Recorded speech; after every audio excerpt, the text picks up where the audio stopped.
Recording progress शुरू करते हैं। देखो याद है कभी कभी आप लोगों को बताया था ना कि जब अर्ली ईयर में मतलब कि जब कॉन्स्टिट्यूशन हम लोग का फॉर्म हुआ था, उसके बाद क्या होता है, पॉलिटिकल पार्टी जो थे ना, पॉलिटिकल पार्टीज कंटेस्ट कर लेंगे किसी भी पार्टी के नाम पे, मतलब जो कैंडिडेट्स होंगे वो कंटेस्ट तो कर लेंगे, लेकिन जब इलेक्शन जीतने की बात आएगी, जीत जाएंगे, तो फिर क्या होता है कि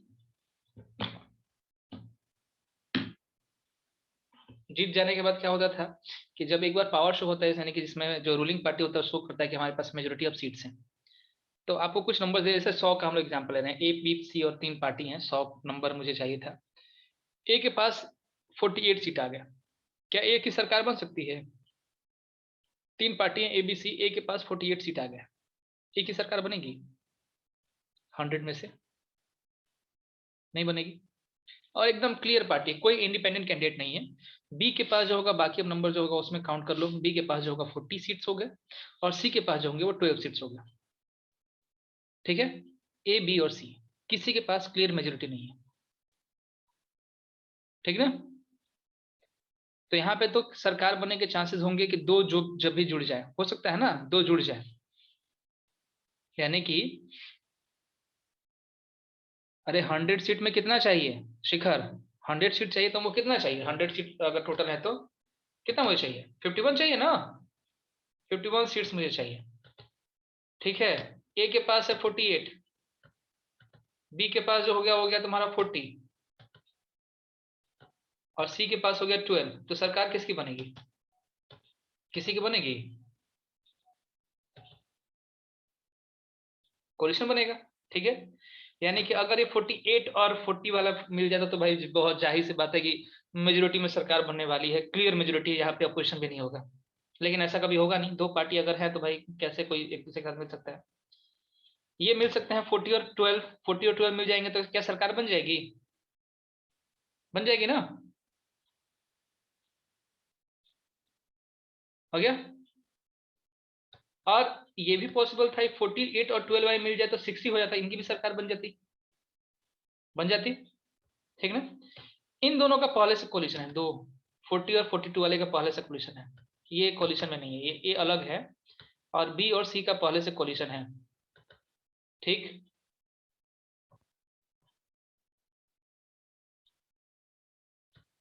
समझ में आ रहा है? सरकार अब किसकी बनेगी? पहले से कोलिशन है, पहले से ये दोनों कोलिशन के अंदर आ रहे हैं, सरकार किसकी बनने वाली है? बी एंड सी की, पक्का? हाँ, ठीक है।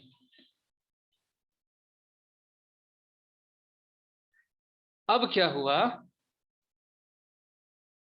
इस ए को सरकार अपना बनाना है तो वो क्या करता है कि इसी के 3 एमएलए के पास अप्रोच करता है, कहता है कि भाई साहब, तुम मुझे जो होगा पावर शो के दौरान मुझे तुम वोट करना, और तुम मुझे क्लियर मेजोरिटी दिला देना। ये पॉसिबल है? सी के 3 एमएलए को उसने खरीद लिया पैसा देकर, हो सकता है ना ये? सी के 3 एमएलए को खरीद लिया गया पैसा देकर, और कहा गया कि आप मुझे जो होंगे वोट करेंगे। ठीक, अब सरकार एक ही बनेगी ना, बी एंड सी दोनों एक साथ जुड़े रहे, फिर भी क्या अब उनकी सरकार बनने जा रही है? नहीं बनने जा रही है। ठीक है, तो ये चीज चला है 1985 तक, ये चीज चला है, यही चीज चलता था। तुम सुनते होगे ना कि जब इलेक्शन होने के बाद तुरंत कुछ लोग छुट्टी पे चले जाएंगे। छुट्टी पे नहीं, मेजोरिटी पार्टी क्या करती थी कि दो चार कैंडिडेट को चुन लेती थी कि हाँ ये कैंडिडेट बिकने वाले हैं, जिसके पास आ गया उसको वो लेकर टूर पे लेकर चली जाएगी, किसी और से मिलेंगे ही नहीं जब तक तुमको पावर शो करना है। सीधे वो आएंगे किस दिन, जिस दिन उनको शपथ लेना होगा। ठीक है, जिस दिन प्लीज लेना होगा उसी दिन सीधे आएंगे। ठीक, तो पार्टी वोट मिला सी के नाम पे, लेकिन उसका बेनिफिट ले लिया ए, जबकि ए तब ओपोनेंट था। ठीक ना? अभी भी ये चीज होता है लेकिन इंडिपेंडेंट कैंडिडेट के साथ होता है। 1952 में क्या होता है, 1985 में, सॉरी 1985 में 52nd अमेंडमेंट होता है। उसके बाद कहा गया कि ठीक है भाई साहब, सी वाले, अगर आपको वोट देना है या आप उसको उसके सपोर्ट में जाना चाहते हो तो बिल्कुल जा सकते हो, लेकिन तुमको अपना सीट छोड़ना पड़ेगा। ठीक है, समझ में आ रही बात? ठीक, आप सीट छोड़ के आप जाइए, तो सीट छोड़ के जाएंगे तो भले आप सपोर्ट में गए, क्या ए को मेजोरिटी मिली? सपोर्ट में गए तो ए को मेजोरिटी मिली है?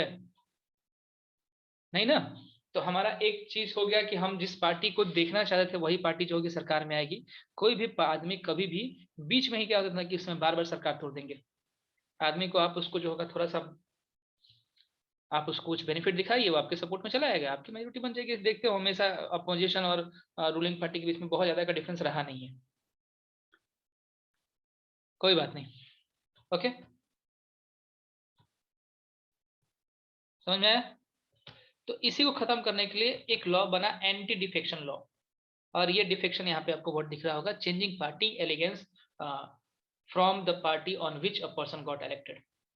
ठीक है, जिस पार्टी से आप अगर जुड़े हुए हो उसके साथ आप उसके अगेंस्ट आप जो होगा कभी भी उस पार्टी को चेंज नहीं कर सकते हो। अगर चेंज करना होगा तो उस समय आपकी सीट चली जाएंगी। तो एक पहला चीज जो होगा किया गया, और ये एक बेटर ऑप्शन किया गया। सही किया गया ना?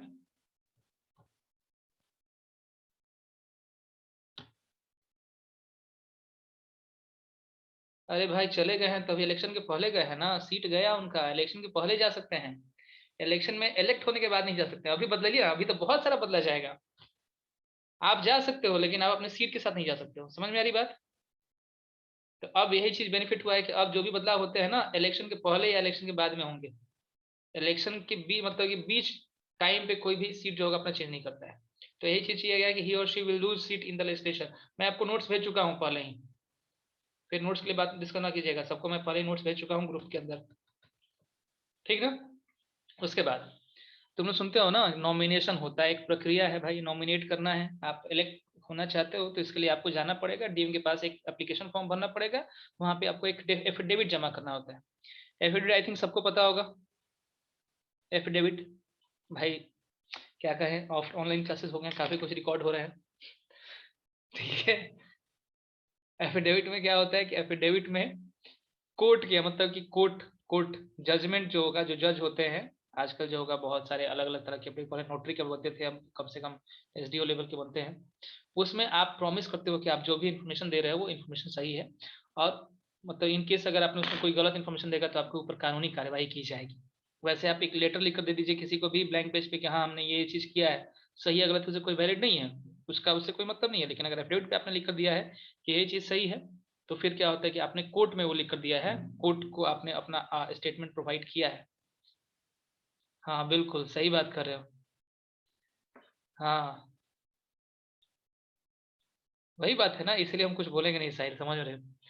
तो क्या होगा कि एफिडेविट में जो होगा आपको क्या क्या देना होता है, तो आपका नाम, जाहिर सी बात है, अभी कोई फॉर्म भरते हो तो इधर पक्का देते होगे आपका नाम, फादर्स नेम मदर्स नेम ये तो देते होंगे, एजुकेशन क्वालिफिकेशन आप देते होंगे ना। लेकिन इसके अलावा अलग कुछ चीजें और भी जोड़ दी जाती हैं। पहले एजुकेशन क्वालिफिकेशन में मैंडेटरी नहीं था, लेकिन सुप्रीम कोर्ट ने गाइड किया है कि आप वो चीज तो दीजिए, और साथ ही साथ आप ये बताइए कि आपकी प्रॉपर्टी कितनी है, और ये प्रॉपर्टी आपने अर्न कहाँ से की है। ठीक है, आपकी प्रॉपर्टी कितनी है और आपने प्रॉपर्टी अर्न कहाँ से की है, दो चीज हो गई भाई, अमीर है और कहाँ से आया पैसा। दूसरा, आपके ऊपर कितने क्रिमिनल केसेस हैं, चाहे आपको उसमें बेल मिला है या नहीं मिला है उससे कोई मतलब नहीं। ठीक है, अब तो एक चीज बदलाव आ चुका है कि अगर आपके पास किसी भी चीज की सजा हो गई तो आप इलेक्शन में कंटेस्ट नहीं कर सकते हो, रूल बदल चुका है। लेकिन फिर भी क्या होता है, टर्म खत्म होने के बाद भी नहीं, ऐसा कुछ नहीं होता, टर्म खत्म होने के बाद से कोई मतलब नहीं है। लेकिन हाँ, अगर किसी ने एफिडेविट गलत दिया है तो उसके ऊपर तुम इलेक्शन कमीशन के ऊपर, इलेक्शन कमीशन को तुम उसका रिटन नोटिस दे सकते हो किसने गलत डिक्लेरेशन दी है, और फिर कोर्ट उसके ऊपर जांच करना शुरू कर देगी। तो कोर्ट से बना हुआ एफिडेविट जमा करना होता है। ठीक ना? समझ में आ रही बात? ठीक। अब तुम लोग सुनते हो ना पार्टी फंडिंग। पार्टी फंडिंग तुम लोग जानते हो? ये जो बड़े बड़े पार्टीज होते हैं ना, ये पार्टीज क्या करते हैं कि फंड कलेक्ट करते हैं, क्योंकि उनको खर्च करना होता है अपने प्रचार के लिए। अब ना भास्कर तुमको नहीं पता होगा, ठीक ना, इनको खर्च करना होता है। देखते हैं ना हर जगह पे बीजेपी का है, हाँ चंदा, बिल्कुल सही बात है, चंदा डोनेशन कहते हैं भाई। डोनेशन फंड कहाँ से आता है उनके पास? बीजेपी, आप, कांग्रेस इतने सारे पोस्टर लगाते हैं, तो पोस्टर फ्री में थोड़े लगता है, पैसा लगता होगा ना। ठीक ना, पैसे खर्च होते होंगे। तो ये पैसे कहाँ से आ रहे हैं आपके पास? आपका सोर्स कितना है और आप यहाँ पे कितने खर्च कहाँ पे खर्च कर रहे हो, ठीक है। इसके बारे में आपको इन्फॉर्मेशन इलेक्शन कमीशन को देना ही देना है, ठीक। आपके ऑर्गेनाइजेशनल इलेक्शन जो होंगे, मतलब कि आपने ऑर्गेनाइजेशन के अंदर पार्टी के अंदर क्या क्या इलेक्शन करते हैं, इसके बारे में जो होगा भी इन्फॉर्मेशन आपको देना है। इलेक्शन कमीशन ऐसा कहा है, लेकिन बुक भी कह रहा है, मैं भी बोल सकता हूँ कि बस ये चीजें बस फॉर्मेलिटी मात्र है। देखो, अगर कोई भी नेता इलेक्शन के बाद जाता है काम करने के लिए, 100 रुपया खर्च करेगा तो बोलेगा कि मैंने 150 रुपये खर्च किए हैं, सीधे डबल कर सकते हैं भाई, मैं कम ही बोल रहा हूँ, फिर 500% जो होंगे बढ़ा सकते हैं, 100 रुपीज का 500 रुपीज का वो बिल बना कर लेगा। लेकिन जब वही उस टाइम पे जिस समय उसको इलेक्शन कंपेन करना होता है, 100 रुपीज खर्च करता है, दिखाता है कि मैंने 20 रुपीज खर्च किया, ठीक है। क्योंकि एक लिमिट होती है, इससे अधिक आप खर्च नहीं कर पाते, करोड़ रुपए जो होंगे खर्च किए थे सिर्फ एमपी के इलेक्शन में, जबकि लिमिट एज पर योर बुक है 25 है, ठीक ना। तो ये चीज है, और ऐसा ही किया भी जा रहा है। तुम लोग सुनते होगे इलेक्शन के टाइम पे एकदम भर भर के, मेरे पास कोई आया नहीं तो हम भी ले लेते, भर भर के नोट बांटे जाते हैं, ठीक है।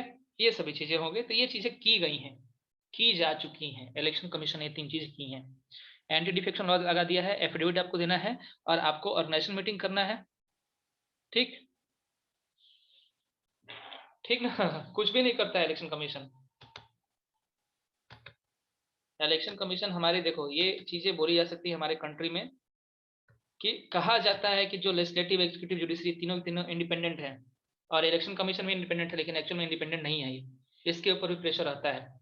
बस एक कॉन्स्टिट्यूशन लॉ बना है कि वो इंडिपेंडेंट है, यही तो बता रहे हैं ना, इंडिपेंडेंट नहीं होता है। आई विल ट्राई बाबू, जिसमें हम इलेक्शन में खड़े होंगे हम भी नोट बांटेंगे, आई विल ट्राई।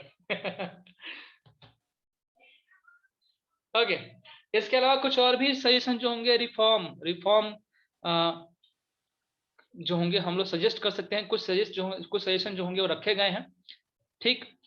जैसे कि पॉलिटिकल पार्टी के अंदर इंटरनल अफेयर्स में, इंटरनल मीटिंग में क्या क्या होता है, कौन कौन उसके मेंबर बनते हैं, उसका कॉन्स्टिट्यूशन कैसे कैसे वर्क करता है, इस चीज को उसको बना कर रखना है। और उसको अपने हाईएस्ट पोस्ट देने के लिए, अध्यक्ष वगैरह का पोस्ट जो होगा उसको देने के लिए, उस पोस्ट पे कौन जाएगा, इसके लिए भी इंटरनल इलेक्शन करने हैं, ऐसा सजेशन हम लोग कह सकते हैं, ठीक है। इसके साथ साथ हम लोग सजेस्ट कर सकते हैं कि आप जो होगा फीमेल्स को कम से कम 1/3 सीट्स दीजिए एज पर योर बुक, ठीक ना। 1/3 सीट जो होगा फीमेल्स को भी दीजिए, फीमेल्स को भी खड़ा रखवाना चाहिए, ठीक। और तीसरा सेशन ये कहा जा रहा है कि आपको जो होगा, अब जो पॉलिटिकल पार्टीज खुद खर्च करती हैं, खुद चंदा लेकर आती हैं, तो अगर खुद चंदा लेकर आएंगी तो उस टाइम पे कहीं ना कहीं मनी एंड मसल पावर वाले को जरूर शामिल करेंगे। ऐसे में स्टेट को चाहिए कि स्टेट जो होगा वो पार्टी फंडिंग करे, यानी कि वो सभी पार्टियों का खुद प्रचार करे, यानी गवर्नमेंट खुद सभी पार्टियों का प्रचार करे, ठीक ना। और इससे क्या होगा कि जो कैश वाला ये जो वार चलता है, मनी पावर वाला, मसल पावर वाला वार जो होगा वो हमारा कंट्रोल में रहेगा। तो ये 3 सजेशंस हैं, लेकिन ये 3 सजेशंस अभी तक ना तो सरकार मानी है, ना ही कोई पॉलिटिकल पार्टी माना है, ठीक है। अभी चैप्टर हो गया खत्म।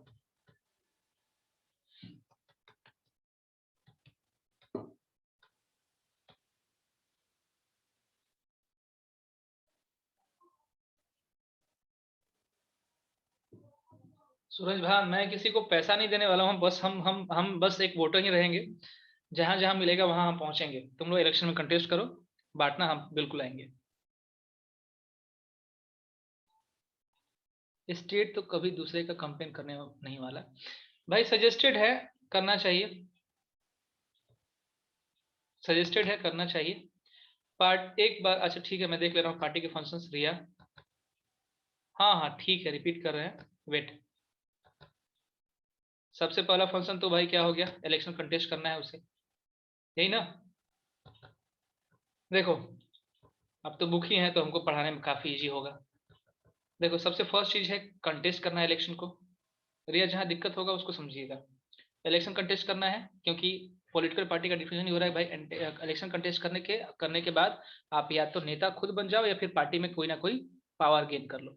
दूसरा, इलेक्शन कंटेस्ट करने के पहले या बाद में, दोनों टाइम पे आपको पॉलिसीज एंड प्रोग्राम्स बनाने पड़ेंगे, जिसको आप सामने लेकर आइएगा। तो सेकंड होता है टू फॉर्मुलेट पॉलिसीज प्रोग्राम, मतलब मैनिफेस्टो सुनते हैं तुम लोग ना, कि हम जीतेंगे तो क्या क्या करेंगे, ठीक है। और उस टाइम पे आपकी पार्टी अगर बन रही तो पार्टी में हर एक जगह से लोग आएंगे, तो सबके व्यूज को जोड़कर उसको समराइज करके एक तरह का पॉलिसी प्रोग्राम का आपको फॉर्मेशन करना होगा। इन केस अगर आप रूलिंग पार्टी बन गए हैं तो उसी पॉलिसी प्रोग्राम को आप फॉलो कीजिएगा। तीसरा, सरकार में आ गए हैं तो लॉ बनेगा पार्लियामेंट के अंदर, ठीक है, लॉ बनाइएगा, इसके साथ साथ सरकार बनेगा और सरकार चलेगा। Fourth one, forms and run the government, यानी कि रूलिंग पार्टी में आप अगर आ गए हैं तो आप ही की सरकार बनेगी और आप ही को चलाना होगा। और अगर आप हार गए हैं, इलेक्शन हार चुके हैं, तो फिर भी मेकिंग लॉज में आप साथ दीजिएगा, अपोजिशन का रोल जो होगा वो प्ले कीजिएगा, ठीक ना। आप जब प्रचार करेंगे अपने बारे में तो उस समय अपनी बुराई दूसरे की बुराई करेंगे, यानी कि पब्लिक ओपिनियन शेप करना है, आपको बताना है कौन पार्टी कैसे काम कर रही है, इस चीज को क्लियर करना है। और सेवेंथ वन, यानी कि आप अगर कोई भी स्कीम लेकर आते हैं, अगर आप कोई भी स्कीम लेकर आते हैं, वो स्कीम जो होगा वो जनता तक पहुंचनी चाहिए, access to government machinery and welfare scheme. ठीक, चलो शिखर पूछ रहे हैं कि पब्लिक ओपिनियन कैसे शेप करेगा वो, उसमें डाउट है। शिखर रेज करो तो हैंड, जरा तुम ही से हम पूछ लेते हैं। रेज योर हैंड शिखर।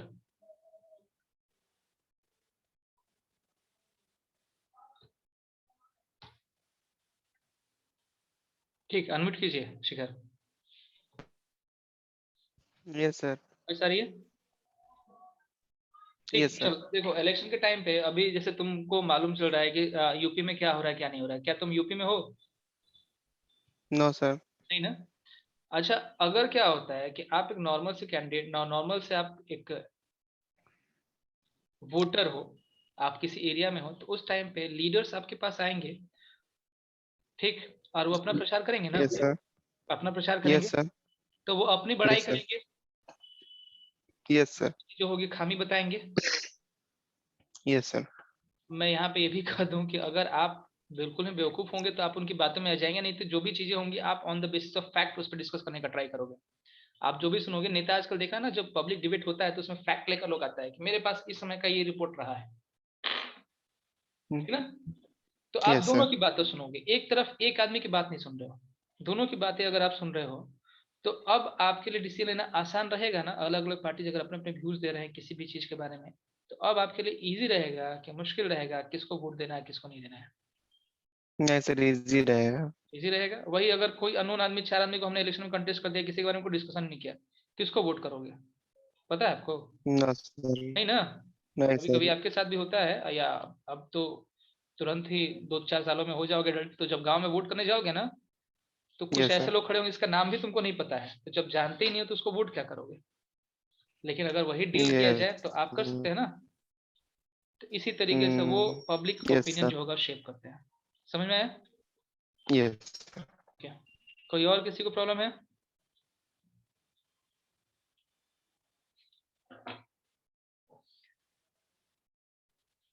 है तो बता दीजिए, नहीं तो ये चैप्टर खत्म हो गया अभी।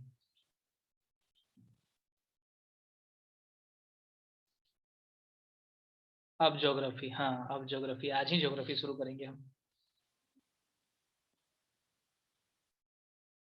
एक मिनट, क्या क्या अपोजिशन पार्टी में? अरे बाबू तुम एमपी बन जाओ ना, दुनिया का सबसे बेहतरीन नौकरी जो होगा वो एमपी एमएलए का होता है, ठीक है। अगर तुम एमपी एमएलए बन गए हो, खूब पैसा मिलेगा, और विथ रिटायरमेंट प्लान के साथ मिलेगा।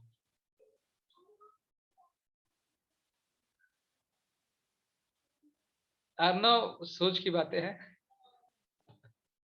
एक बार 5 साल के इलेक्शन बन जाओ, एमएलए एमपी, उसके बाद आजीवन घर बैठ के खाना, हार भी जाओगे फिर भी अच्छा खासा अमाउंट तुम्हारे घर में, तुम्हारे बैंक अकाउंट में आते रहना है। हाँ, अभी स्टार्ट करने जा रहे हैं बाबू। ओके, शुरू करते हैं। मैन्युफैक्चरिंग इंडस्ट्रीज, हाँ मैन्युफैक्चरिंग इंडस्ट्री शुरू करेंगे।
चलिए चैप्टर शुरू किया जाए, मैन्युफैक्चरिंग इंडस्ट्रीज। हाँ मिस्टी, क्या बोली थी जरा एक बार फिर से मुझे बताइए।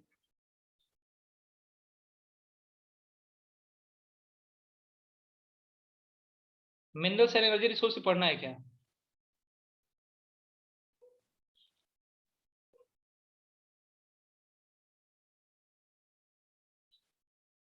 चलो सिलेबस जब अगर नहीं है तो थोड़ा सिलेबस में डिस्कस कर ले, ठीक ना। मिनरल एंड एनर्जी रिसोर्सेज सिर्फ और सिर्फ पीरियोडिक टेस्ट में लिए जाएंगे, ठीक ना। इसका बोर्ड एग्जामिनेशन से कोई मतलब नहीं है, और उसका सिर्फ और सिर्फ मैप जो होगा बोर्ड एग्जामिनेशन में आएगा, मैप आएगा, ठीक ना। और कुछ टाइम बच जाएगा तो फिर वो भी देख लेंगे हम लोग। अभी पहले जिसका प्री बोर्ड है, प्री बोर्ड वाले का तो क्लियर कर लिया जाए, और टाइम बचेगा ही बचेगा, काफी अच्छा खासा टाइम बचने वाला है। मैन्युफैक्चरिंग इंडस्ट्री, सबसे फर्स्ट ऑफ ऑल ये बताइए, मैन्युफैक्चरिंग इंडस्ट्री जो हमारे 3 सेक्टर्स होते हैं, 3 सेक्टर में से किस में से आता है? मैन्युफैक्चरिंग इंडस्ट्रीज हमारे 3 सेक्टर्स में से किस सेक्टर के अंडर आने वाला टर्म है? सेकेंडरी। ओके, सबको पता है। ये जो माइनिंग होती है, माइनिंग क्वेरिंग, सुने हो तुम लोग ना, माइनिंग एंड क्वेरिंग,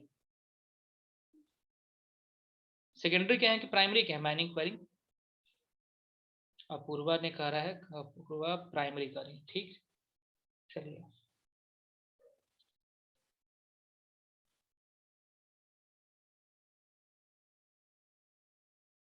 ये जो माइनिंग है ना, माइनिंग भी सेकेंडरी सेक्टर का है, ठीक ना। माइनिंग भी सेकेंडरी सेक्टर का है। प्राइमरी सेक्टर में सिर्फ और सिर्फ आपको primitive primitive applications, primitive instrument जो होंगे उसमें का यूज करना होता है। हाँ, ये जो होगा माइनिंग में, आप प्रिमिटिव का कुदाल लेकर जाओगे या खंती लेकर जाओगे, हो लेकर जाने वाले आप लोग नहीं ना, ठीक है। एक्चुअल में ना मुझे ऑफलाइन में आना ही नहीं चाहिए था। अब क्या होता है कि ऑफलाइन में आने के चलते जो होगा, अब डिस्कशन करने का जो टॉपिक है, तो जो तरीका है वो बदल चुका है टोटली। तुम लोगों के साथ, ठीक है। हाँ, जेसीबी लेकर जाएंगे, जेसीबी लेकर जाएंगे ना बाबू, तो जेसीबी एक मशीन हो गया, और तब क्या होगा कि आप किस सेक्टर में आ गए? सेकेंडरी सेक्टर में आ गए, ठीक है। तो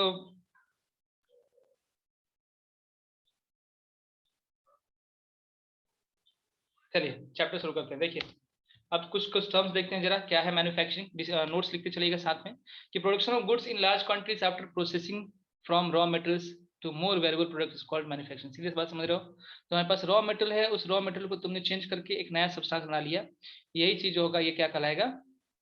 मैन्युफैक्चरिंग कहलाएगा। ठीक, कोई डाउट इसमें? जल्दी जल्दी इसको नोट डाउन करते हुए चलिए, इस पर कोई डिस्कशन नहीं। सेक्टर्स ऑफ इंडियन इकोनॉमी हमने सब कुछ इस पर डिस्कस किया है पहले ही।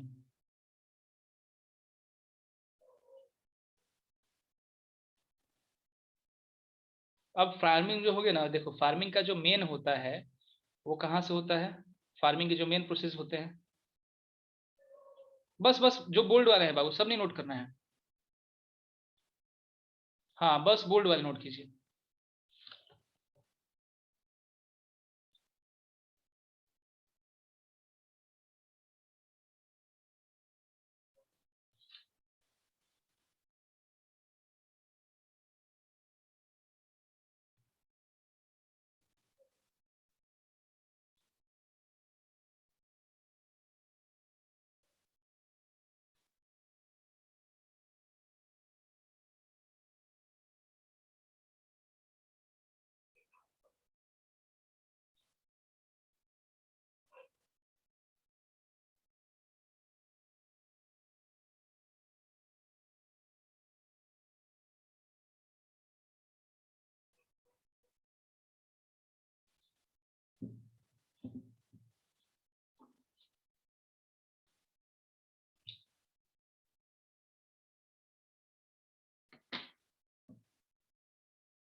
हो गया, डन। दोनों टर्म वही है कि आपके पास रॉ मटेरियल्स होंगे, और रॉ मटेरियल्स को आप क्या करोगे? फिनिश गुड में जो होगा चेंज करोगे, ठीक है। पूर्व कर लीजिए जल्दी उसको।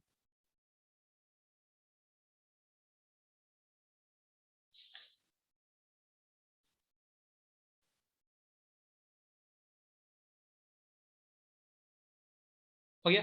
चलो तुम लोग जरा एक ट्रेंड पढ़े थे, उसमें सबसे पहले हमने पढ़ा था कि सबसे अधिक जो पावरफुल था, सबसे पहले सबसे स्टार्टिंग में जिस सेक्टर ने हमारे कंट्री की जीडीपी, हमारे कंट्री के इकोनॉमिक ग्रोथ में जो योगदान दिया था, कंट्रीब्यूशन दिया था, दैट वाज प्राइमरी सेक्टर, यही ना। उसके बाद जो होगा सेकंड वन जो था वो बना आपका सेकेंडरी सेक्टर। और आज के टाइम पे हम लोग के पास सबसे अधिक अगर पैसा आता है तो टर्सरी सेक्टर से आता है। पैसा अगर सबसे अधिक आता है, जीडीपी में सबसे अधिक कंट्रीब्यूशन है, तो टर्सरी सेक्टर का है। किसी कंट्री को डेवलप तब कहा जाता है जब उसका टर्सरी सेक्टर जो होगा वो सबसे मजबूत हो। लेकिन इन दोनों प्राइमरी, वैसे हम लोग पढ़ चुके हैं कि तीनों इंटरडिपेंडेंट होते हैं, हमने इसको पढ़ा है, प्राइमरी सेकेंडरी और टर्सरी तीनों तीनों इंटरडिपेंडेंट होते हैं। लेकिन ये जो आपका सेकेंडरी सेक्टर होता है ना, यानी मैन्युफैक्चरिंग इंडस्ट्रीज, इसको हम लोग backbone of the countries economy बोलते हैं, इकोनॉमिकली, ठीक ना। बैकबोन बोलते हैं, क्यों? देखो, जैसे अभी किसी ने क्वेश्चन किया था कि भाई आजकल तो मशीन यूज हो रहा है एग्रीकल्चर में ही, तो ये जो सेकेंडरी सेक्टर जब से आया तब से क्या हुआ कि एग्रीकल्चर मॉडर्नाइज होना शुरू हो गया। इसको हम बोलते हैं मॉडर्नाइजेशन, ठीक ना। सेकेंडरी सेक्टर के आने से क्या हुआ है कि आपकी कंट्री के अंदर अब बहुत सारे इंस्ट्रूमेंट ऐसा बनने लगे जैसे कि एग्रीकल्चर करना बहुत ईजी हो जाएगा, फर्टिलाइजर्स बन रहे हैं, ठीक। तो इसका पहला इंपॉर्टेंस, फर्स्ट इंपॉर्टेंट काम ये हो गया कि इसने एग्रीकल्चर को मॉडर्नाइज कर दिया।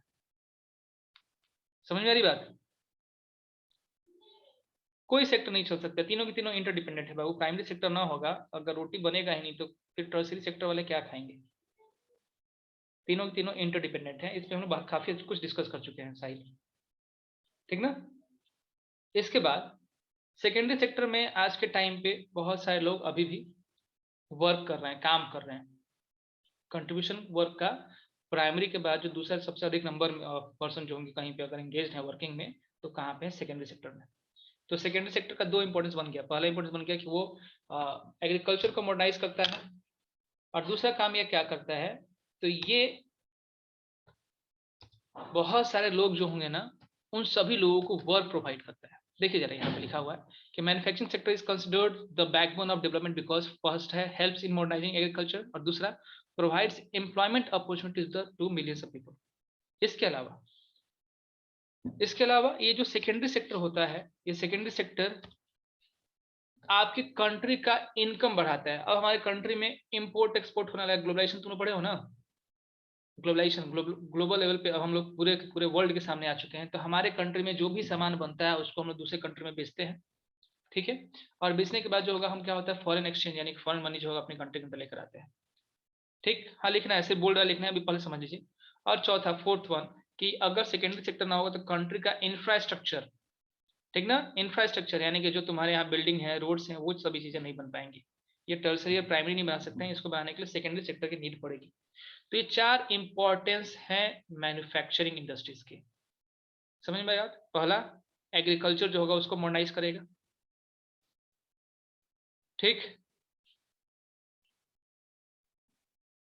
प्रीवियस पे दिखा रहे, रुक जाओ, पहले डिस्कस कर ले हम लोग जरा इस चीज को। फर्स्ट वन था कि हम ये एग्रीकल्चर को मॉडर्नाइज करेगा, दूसरा काम ये एम्प्लॉयमेंट प्रोवाइड करेगा, तीसरा काम ये हुआ कि सामान को एक्सपोर्ट करेगा, और चौथा ये हुआ कि ये कंट्री में जो भी इंफ्रास्ट्रक्चर होगा उसको डेवलप करेगा, ठीक ना। तो ये चार इंपॉर्टेंस है मैन्युफैक्चरिंग के, बस बोल्ड वाले लिखिएगा।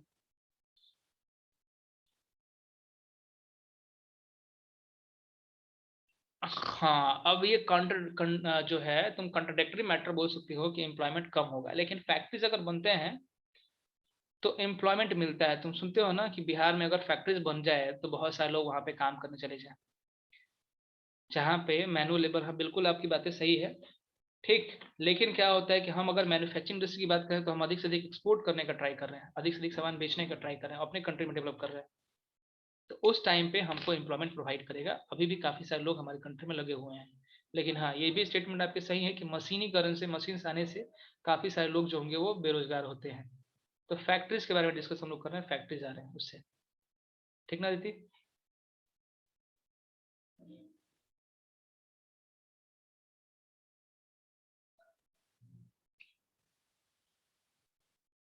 नहीं चल सकता है साहिल, प्राइमरी सेक्टर ना हो तो।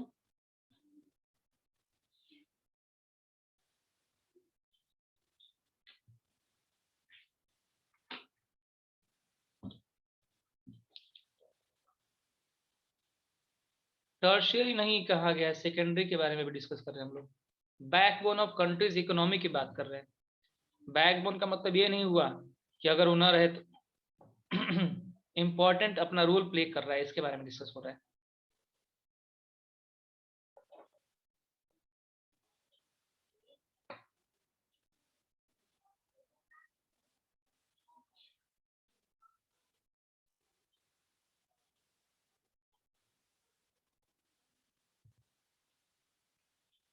चैप्टर खत्म होने के बाद भेज देंगे साहिल नोट्स।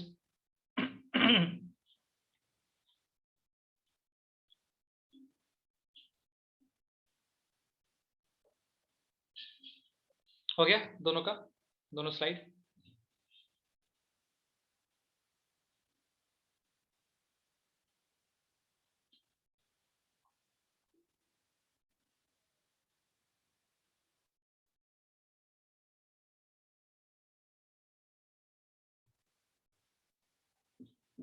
डन ना, चलो।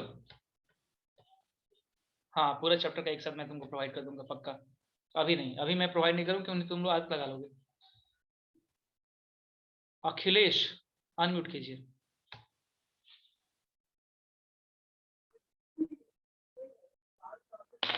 Yes sir. अखिलेश ये बताओ मुझे कि एग्रीकल्चरल सेक्टर इंडस्ट्रियल सेक्टर पे डिपेंडेंट है, मैन्युफैक्चरिंग सेक्टर पे, इसके दो चार एग्जांपल मुझे दीजिए। एग्रीकल्चरल सेक्टर मैन्युफैक्चरिंग सेक्टर के ऊपर डिपेंडेंट है।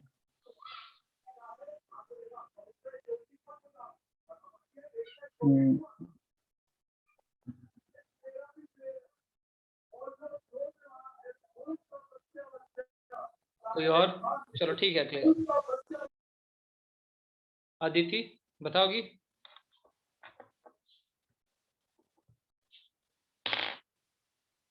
अनम्यूट करो अदिति।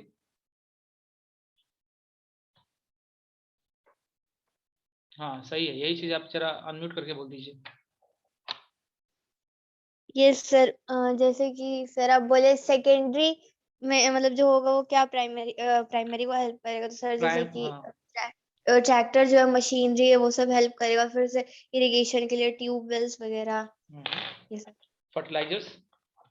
यस सर, फर्टिलाइजर्स भी।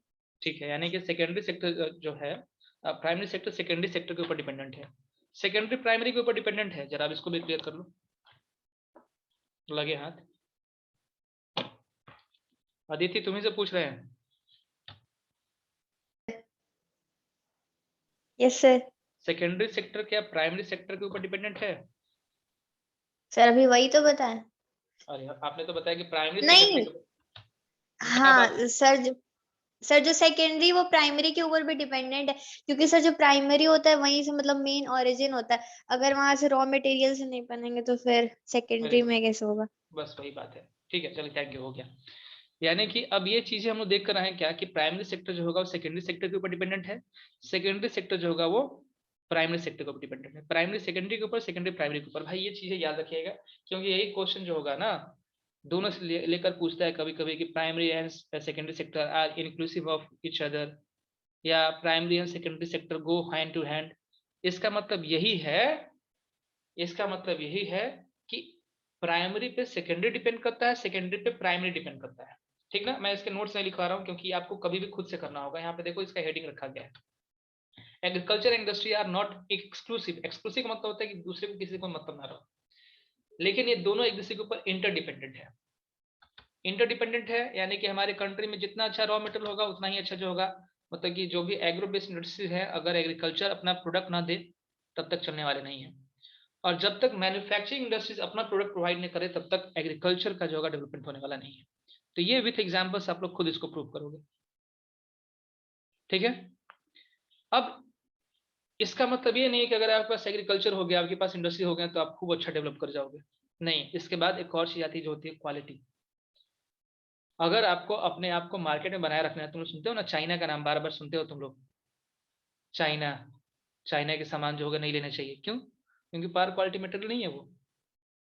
तो अगर मैन्युफैक्चरिंग इंडस्ट्रीज हैं तो सेल्फ सफिशिएंसी के अलावा भी आपके पास चाहिए कि आपके जो भी चीजें बन रहे हैं, जो भी सामान आप मैन्युफैक्चर कर रहे हो, वो मैन्युफैक्चर्ड प्रोडक्ट जो होंगे वो एक अच्छे क्वालिटी की होनी चाहिए, तभी वो जो इंटरनेशनल कंपटीशन होगा उसको वो टैकल कर पाएंगे।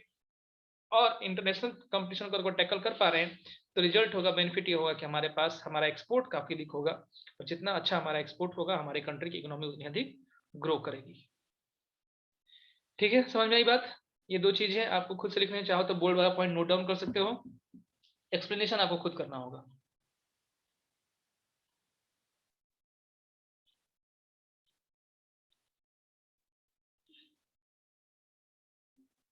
हो गया? चलिए अब कुछ डाटा की तरफ आ रहे हैं। मिस्टर हम लोग बस डिस्कस किए हैं ना अभी कि एग्रीकल्चर प्राइमरी पे सेकेंडरी, सेकेंडरी पे प्राइमरी डिपेंड करता है, तो यहाँ पे बस प्राइमरी सेकेंडरी हटाकर हमने एग्रीकल्चर और मैन्युफैक्चरिंग इंडस्ट्री रखा है। बात वही है जो इसके पहले वाले क्लास में तुमने डिस्कस कभी किए होंगे, सेक्टर्स ऑफ इंडियन इकोनॉमी के अंदर। डन? ठीक है, अब देखो, अब कुछ डाटा जो तुमको याद रखना होगा कि आज के टाइम पे हमारे पास, हमारे यहाँ सेकेंडरी सेक्टर का टोटल जो होगा कंट्रीब्यूशन जीडीपी में है 27%। टोटल कंट्रीब्यूशन सेकेंडरी सेक्टर का 27%। इनमें से मैन्युफैक्चरिंग इंडस्ट्री जो होगा वो 17% जीडीपी में कंट्रीब्यूट करता है, और वहीं पे जो 10% है जो तुम लोग स्टार्टिंग में क्लियर किए हो कि 10% mining, enquiring, electricity and gas, ये देते हैं, ये भी आपके सेकेंडरी सेक्टर के हैं, mining, enquiring, electricity and gas. ठीक, तो टोटल 27% हमारा कंट्रीब्यूशन रहा है जीडीपी में, हम लोग पहले पढ़े हुए थे, जिसमें 17% सिर्फ और सिर्फ कौन देता है, तो मैन्युफैक्चरिंग इंडस्ट्री देता है। जबकि वहीं पे आप बाकी east Indian economy, Asian economies की बात करोगे तो वहां पे 25 to 35% जो होगा उनके पास रहा है। समझ में आ रही बात? हमारे पास हर साल 10% पर एनम का ग्रोथ दिख रहा है, लेकिन हमारा डिजायर्ड ग्रोथ रेट जो होगा वो है 12% पर एनम, यानी कि 12% मतलब ये नहीं कि 17 में 12 जोड़ दीजिए, 17% का 12% ग्रोथ रेट रहा है हमारा, 7% पर एनम, और हमारा डिजायर्ड रहा है 12% पर एनम। ठीक है, 2003 से ग्रोथ रेट बढ़ा है और ये 9 से 10% पर एनम हुआ है। ये बस कुछ डाटा है, आपको याद रखना है। और कंट्री के इकोनॉमी को ग्रो कराने के लिए एक ऑर्गेनाइजेशन बना है जिसका नाम है एनएमसीसी, नेशनल मैन्युफैक्चरिंग कॉम्पिटिटिवनेस काउंसिल। ये ऑर्गेनाइजेशन जो होगा वो लुक आफ्टर करते हैं कि किस इंडस्ट्रीज को डेवलप करने के लिए हमें किस किस अपैरेटस की, किस किस फैसिलिटीज की आवश्यकता है, नीड है। ठीक ना? तो जो रेड में पार्ट में किए गए हैं ये आपको नोट डाउन करना है, ये आपको याद रखना है यहाँ पे, क्योंकि सभी इंपॉर्टेंट है, लेकिन जो रेड वाले हैं वो बिल्कुल आपको याद रखना है। ठीक, कंट्रीज में टोटल जीडीपी में शेयर 27%, सेकेंडरी सेक्टर का जिसमें 17% है किसका, मैन्युफैक्चरिंग इंडस्ट्रीज का। ठीक है, 10% है माइनिंग का, क्वायरिंग का, इलेक्ट्रिसिटी का, ईटीसी का। समझ में आ रही बात?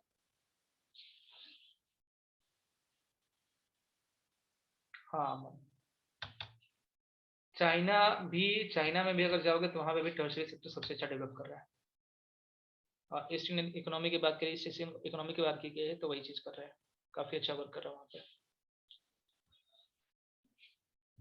कंट्रीब्यूशन रट्टा मार पार्ट है, आपको याद रखना है हमेशा।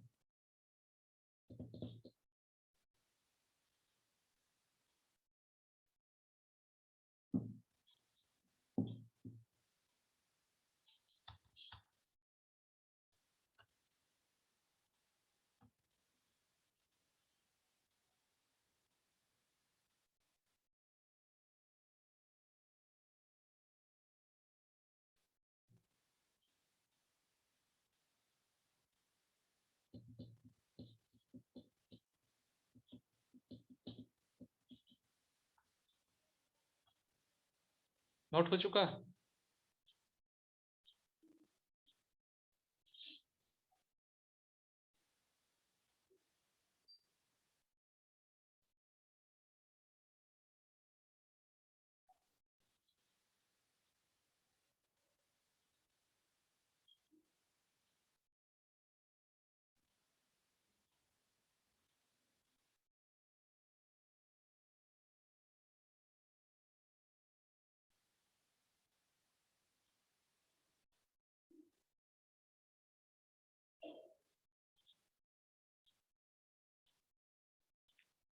डन? चलिए, ओके। अब किसको देखें, कौन कौन है यहाँ पे? अभी भी आकाश शर्मा लिख रहे हो, ठीक है, लिखते रहो आकाश, किसी से बात ही की जाए। अर्णव भास्कर। यस सर, बोलिए। हाँ बाबू, तुमको एक इंडस्ट्री खोलना है, सपोज करो, खोलने का मूड है कभी? हाँ खोल लेंगे। हाँ खोल लेंगे। खोलने के पहले तुम किस किस चीज को वेरीफाई करोगे, किस क्या क्या तुम्हारी नेसेसिटी रहेगी, रिक्वायरमेंट रहेगी इंडस्ट्री खोलने के लिए?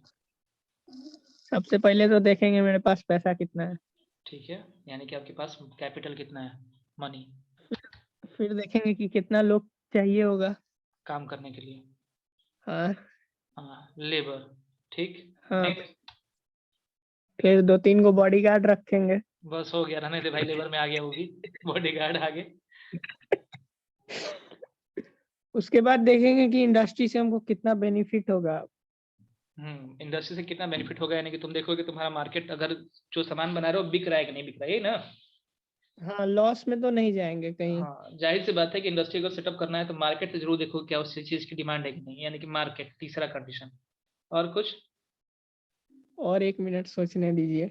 सोच लो। और देखेंगे कि बस इतना काफी है। इतना काफी है। ठीक, तुमको ये सारा चीज दिए, रॉ मटेरियल तुमको प्रोवाइड नहीं किया, खोलोगे? अच्छा अच्छा, हाँ हाँ रॉ मटेरियल, हाँ ये तो बहुत मटेरियल चाहिए होगा नहीं नेसेसरी। चाहिए होगा? Yes sir.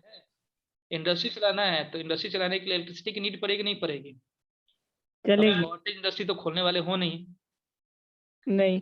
तो क्या पावर तुम्हें चाहिए होगा? पावर। पावर यानी कि इलेक्ट्रिकल पावर, तुम्हारे पावर की बात नहीं कर रहे हैं जो तुम अपने साथ वो बॉडीगार्ड लेकर घूमोगे, इलेक्ट्रिसिटी की बात नहीं कर रहे हैं। ये इलेक्ट्रिसिटी चाहिए होगा। वाटर की स्कार्सिटी, वाटर चाहिए होगा, वाटर की स्कार्सिटी, वाटर का फुलफिलमेंट आपको चाहिए होंगे, पानी यस चाहिए सर। होगा ना?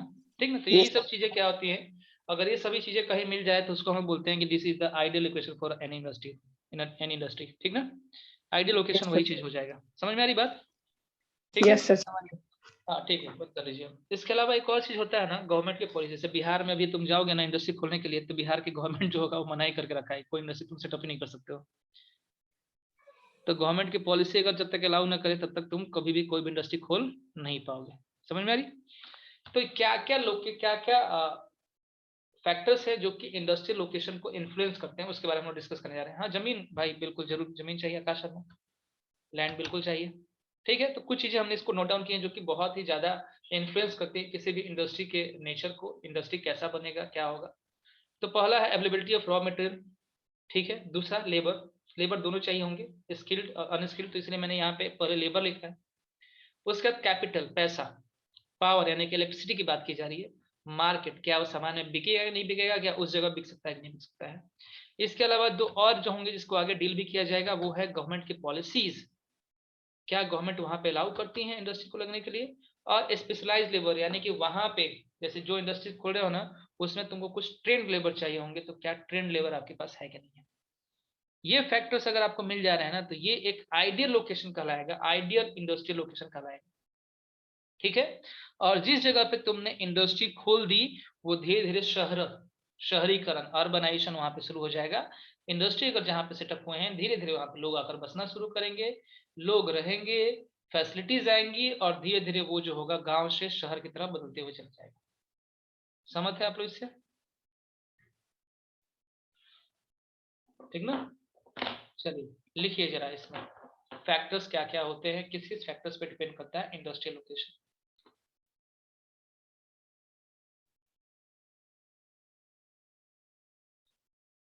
गवर्नमेंट पॉलिसीज बाबू आकाश अपूर्वा, पॉलिसीज हैं कि हाँ अभी उसे कुछ सेटअप नहीं करना है, कुछ एक समय के बाद सेटअप कीजिएगा जब हमारे पास ये सारे बेनिफिशियल ऑफर मिल जाएंगे तब, इसीलिए।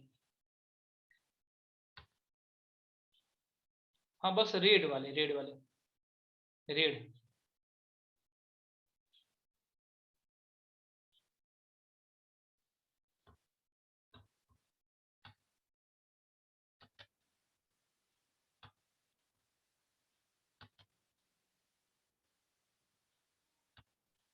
सही बोलिए। क्लास होने के बाद शुरू से नोट्स दिखा देंगे, हम नहीं नोट पकड़ पाए, रास्ता में थे। कौन सा? नोट्स दिखा देंगे जो शुरू से सर। ठीक है, मैं लास्ट में आपको शो कर दूंगा, रुक जाइए। ठीक है सर।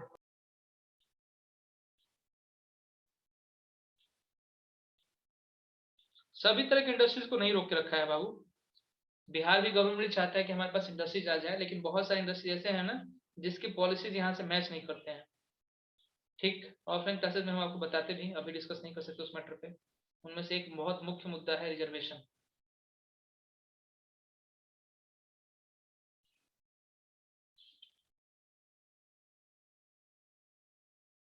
देखिए, इंडस्ट्री सेटअप के लिए ये सभी के सभी हमारे शिखर, ये सभी के सभी हमारे जो मिनिमम रिक्वायरमेंट है ये चीज चाहिए होंगे, लेकिन ऐसा कोई जरूरी नहीं है कि जहां इनमें से एक दो मिस करेगा तो हम वहाँ पे इंडस्ट्री नहीं खोल सकते हैं। हम बिल्कुल खोल सकते हैं वहाँ पे भी। रॉ मटेरियल हमें नहीं मिलेगा तो रॉ मटेरियल हम कहीं ना कहीं से कैरी कर सकते हैं ना, तो बिल्कुल हम कैरी कर सकते हैं कहीं से भी। तो इनमें से मतलब ये सारे फैक्टर्स है ना, इन फैक्टर्स में से जहां पे सबसे अधिक फैक्टर्स हमको मैच कर जाएंगे ना, उस जगह पे हम जो इंडस्ट्री जो होंगे ना उसको सेटअप कर सकते हैं।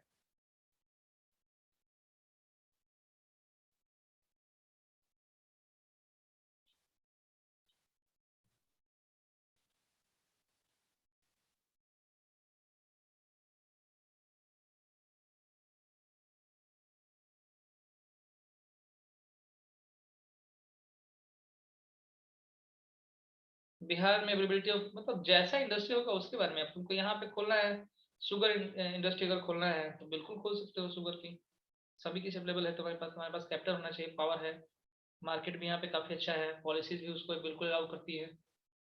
पहले गवर्नमेंट पॉलिसीज मना करती थी।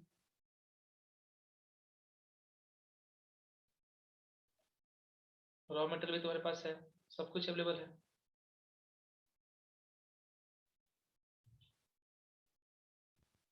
अल्कोहल फैक्ट्री आप खोल सकते हो अदिति, लेकिन खोलने के लिए अल्कोहल जो होगा सिर्फ और सिर्फ गवर्नमेंट काम के लिए। बिहार में भी आप खोल सकते हो, लेकिन अल्कोहल इंडस्ट्री होना चाहिए। बैन होने से मतलब नहीं, अल्कोहल का बहुत कुछ यूज होता है। अल्कोहल सिर्फ और सिर्फ नशा के लिए यूज नहीं किया जाता है, काफी सारे मेडिसिन भी बनते हैं, काफी अच्छा वो सॉल्वेंट होता है, तो बिल्कुल बन सकता है, लेकिन गवर्नमेंट के नजरों के अंदर उसका होना चाहिए। हाँ, सैनिटाइजर बनता है। ठीक है, चलिए आज की क्लास में इतना ही रहने देते हैं। इसके बाद नेक्स्ट क्लास में कोई प्रॉब्लम किसी को आज? बुक लेकर बैठिएगा नेक्स्ट क्लास में, क्योंकि याद करना होगा।